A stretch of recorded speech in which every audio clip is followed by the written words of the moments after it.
do everybody's favorite candied yams. These are fresh sweet potatoes. You could use yams. I've already cut up some potatoes, but I want to show you how to cut the potatoes. I just cut the ends off.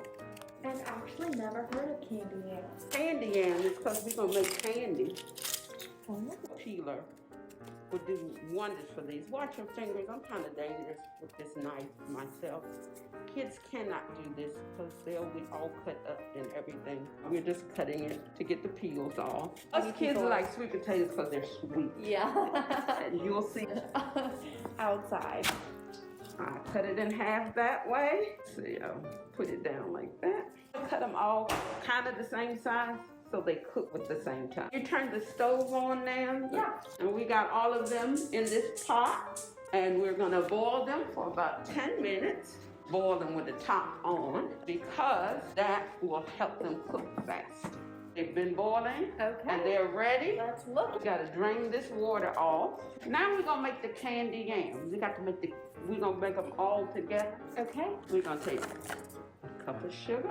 This is the white sugar. Here is the brown sugar, and this is the dark brown. Cinnamon. Are we eyeballing it? Yep, I'm eyeballing. We're gonna put cloves in here. And here is ginger, ground ginger. And we're gonna put a little bit of vanilla flavoring. So half a tablespoon. Now you can stir all that together. If you like, you can always put butter in there. It's so well, so easily. I love the smell of everything together. Coat the pan, olive oil. Load your pan. Smooth it out so we can make it pretty.